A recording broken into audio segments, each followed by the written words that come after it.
आता फक्त ओबीसीच्या जागावर उभं राहणार नाही, तर ओबीसी सगळ्या ठिकाणावर ओबीसीचे उमेदवार उभे करणार आणि ओबीसीला मतदान करायला सांगेल, प्रसंगी ओबीसी SC ST ला मतदान करायला सांगेल. पण आमचं आरक्षण गेलंय ही भावना आम्ही ओबीसीच्या शेवटातल्या शेवटच्या घटकापर्यंत आम्ही पोहोचवणार. एकीकडे DNA असणार आहे, म्हणजे आम्ही ओबीसीच्या हक्कासाठी आहोत असं प्रकारचं दर्शवतात. त्यांना सबक शिकवायचा नाही, त्यांना धक्का न लावता, ज्यांचा DNA ओबीसी आहे त्यांना धक्का न लावता ओबीसी मतदान करेल. 2 सप्टेंबरचा जो कायदा आहे तो तुम्ही 2 सप्टेंबरचा कायदा हा काळा कायदा म्हणून आम्ही डिक्लेअर केलेला आहे, त्याला फाडलेला आहे, त्याचं दहन केलेलं आहे आणि ओबीसींना आम्ही त्या JRच्या त्या गव्हर्नमेंट रिझोल्युशनच्या विरोधामध्ये जागं करतो आहोत की त्या गव्हर्नमेंट रिझोल्युशनद्वारे या महाराष्ट्रामधल्या ओबीसींचे हक्क, अधिकार आणि आरक्षण पंचायत राज मधलं संपलेलं आहे. जरांगे म्हणतात की म्हणजे मराठा समाजाला विरोध करणाऱ्यांना पाडलं पाहिजे अशी भूमिका आहे. जरांगेला पाठिंबा देणाऱ्या माणसांना आम्ही पाडणार. जरांगे 10% भाषा बोलतोय, आम्ही 50-60% भाषा बोलतोय. त्यामुळे कोण कुणाला पाडल, कारण इथं हेड काउंटला आणि इतर लोकसंख्येला मतदानाच्या पेटीमधनं बॅलेटला किंमत आहे. त्यामुळे इथल्या आमदारांनी, खासदारांनी जरांगेला पाठिंबा देणाऱ्यांनी हे ध्यानात ठेवावं की ओबीसींच्या मताचा अधिकार अजून शाबूत आहे. जोपर्यंत संविधान आहे तोपर्यंत आम्ही जरांगे सारख्या माणसांना, हा ठीक आहे ते संघटित आहेत, आम्ही असंघटित आहोत, हे आव्हान आमच्या समोर आहे. पण आम्ही असंघटित माणसांना जर संघटित करू शकलो तर ज्यांनी जरांगेला पाठिंबा दिला ते सगळे स्वतः प्रायश्चित्त घेतील, माती खातील की आम्ही जरांगेला पाठिंबा देऊन आम्ही खूप मोठी घोडचूक केली. त्या ठिकाणी तुम्ही सभा वगैरे काही घेणार? सगळीकडे सभा घेणार आहोत. ज्यांनी पाठिंबा दिला त्या ठिकाणी त्यांची नावं घेऊन आम्ही बोलणार आहोत आणि ऑडिट होणार त्यांचं. मग ते शरद पवार असोत की टोपे असोत की अजून कोण असो, ते भाजपामधले असोत की शिवसेनेमधले असोत की काँग्रेसमधले असोत की राष्ट्रवादीमधले, ओबीसीला मतदान करेल, ओबीसी SC अथवा ST ला मतदान करेल. सध्या स्थानिक स्वराज्य संस्थेच्या निवडणुकीचं बिगुल वाजलेलं आहे आणि नवीन ओबीसीमुळे कुठेतरी जुन्या ओबीसीवर अन्याय हो. त्यांच्या स्पर्धेमध्ये मूळ सामाजिक न्यायाच्या प्रत्यक्षमध्ये असलेला ओबीसी टिकू शकत नाही.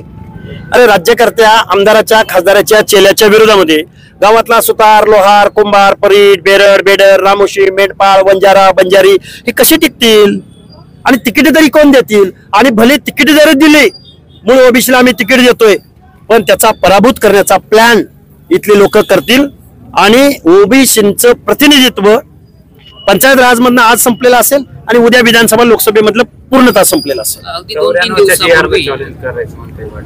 जरांगे पाटलाला एकच सांगणं आहे, 94चा JR तू जर रद्द करायला गेला तर त्याचा परिणाम देशभरामधल्या ओबीसीवर होतो आणि देशभरामध्ये मग जरांगेची जात 2% जास्त लोकसंख्या त्यांची नाही.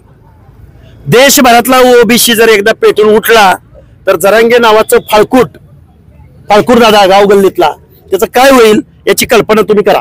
धनंजय मुंडे यांनी इशारा दिला की आम्हाला 2%तून बाहेर काढण्याची भाषा करण्याला आम्ही म्हणजे टक्क्यात सुद्धा ठेवणार नाही असं. टक्क्यात सोडा हो, काय विषय काय आहे की जे 94च्या मंडल आयोगाच्या JR ला जो चॅलेंज करायचं म्हणतोय त्या जरांगेची देशभराच्या लोकसंख्येमध्ये किती संख्या आहे?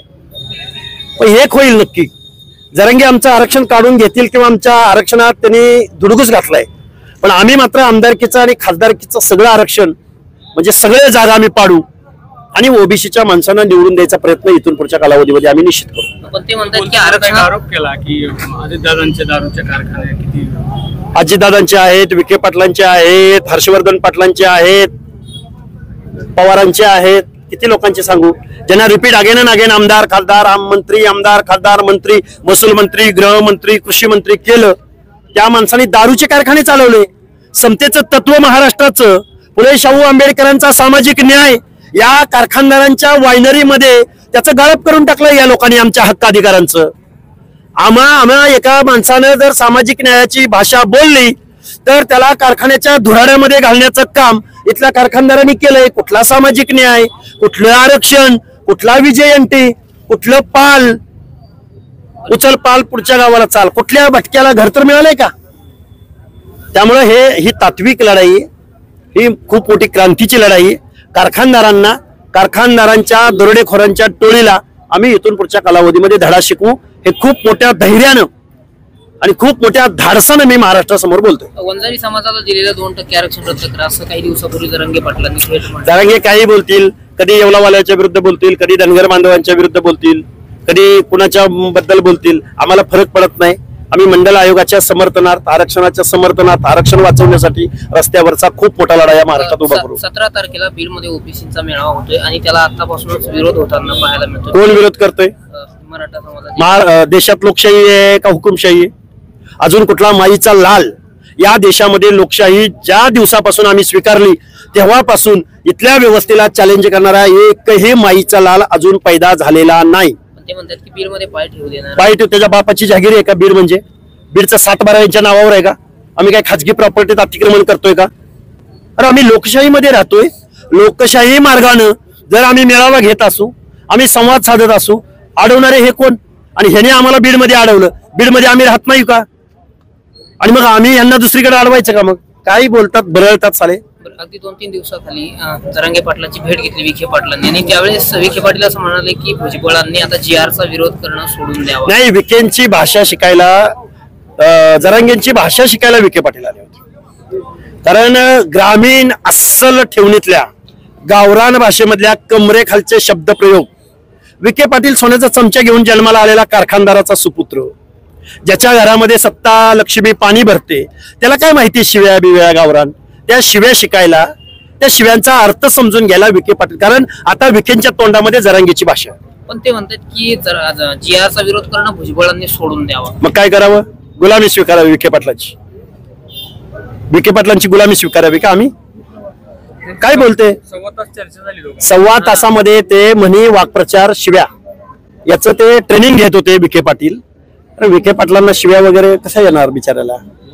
त्यामुळे जरांगे पाटलांचं ट्रेनिंग घेतील. कारण आता बघा, प्रत्येक विखे पाटलाचं वक्तव्य मराठा समाजाने विरोध केला का? मग ओबीसीने कधी मराठा समाजाला विरोध केला? आता तरी केलाय का? SCBCचं 10% आरक्षण दिलंय, EWS दिले, आम्ही विरोध केलाय का? पण सामाजिक मागासांच्या आरक्षणामध्ये जर राज्यकर्ती जमात आली तर या बलुत्या आलुत्यांचं भटक्यांच्या स्पर्धेमध्ये ते टिकू शकत नाहीत. हे सामाजिक न्यायाचे तत्व नाही का? विखेंना काय इथले भटके, ओबीसी, माळी, धनगर, बंजारा मतदान करत नाहीत का या विखेंना? मला वाटते विखे इनमिन 3 अगोदर असायचे, आता विखे राजकारणात उरणार नाहीत. विखे आता सार्वजनिक निवडणुकांमध्ये पराभूत झालेले असतील, हे मी आज बॉन्ड पेपरवर लिहून देतो. काय बंद दाराड शिकावे लागतात ना. शिव्यांचा अर्थ शिकायला त्यांना अंतर्वली सराटीला आता कोण येत नाहीत विखे शिवाय. विखे एक, मला वाटतं 3 माणसं होती माझ्या माहितीप्रमाणे. 3 माणसांनी जरांगेकडे शिकवणी लावली विखे पाटलांनी आणि त्या शिकवणीद्वारे इथून पुढच्या कालावधीमध्ये आता विखे पाटील जरांगेच्या भाषेत बोलतील. याला प्रमुख जबाबदार कोण आहे काय? याला प्रमुख जबाबदार जेवढे आमदार आहेत, जेवढे खासदार आहेत, जेवढे मंत्री आहेत, जेवढे पक्ष आहेत, जेवढे जरांगेंना पाठिंबा देत आहेत, ते सगळे जबाबदार आहेत. ओबीसीच्या बाजूने कोणीही नाही. अगदी न्याय व्यवस्था सुद्धा आमच्याकडे सवतीचं लेकरू म्हणून बघते की काय, अशी आम्हाला दाट शक्यता वाटायला लागली. कारण येऊ घातलेल्या महिन्यात 1.5 महिन्यात पंचायत राजच्या निवडणूक आहेत, direct effect on OBC social justice. पण त्याच्याकडे सुद्धा आमची न्याय व्यवस्था सुद्धा त्याच्याकडे दुजाभाव करायला लागले. कारण आमचं हिअरिंगच होत नाही, फेटाळूनच लावलं जातंय. मग महाराष्ट्र शासनाला ॲफिडेव्हिट द्या म्हणतंय, द्यावं ना ॲफिडेव्हिट महाराष्ट्र शासनानं. त्यामुळे न्याय व्यवस्था सुद्धा आम्हाला सवतीच्या लेकराप्रमाणे बघायला लागली की अशी आम्हाला शंका यायला लागली. सन्माननीय न्याय व्यवस्थेचा आदर राखून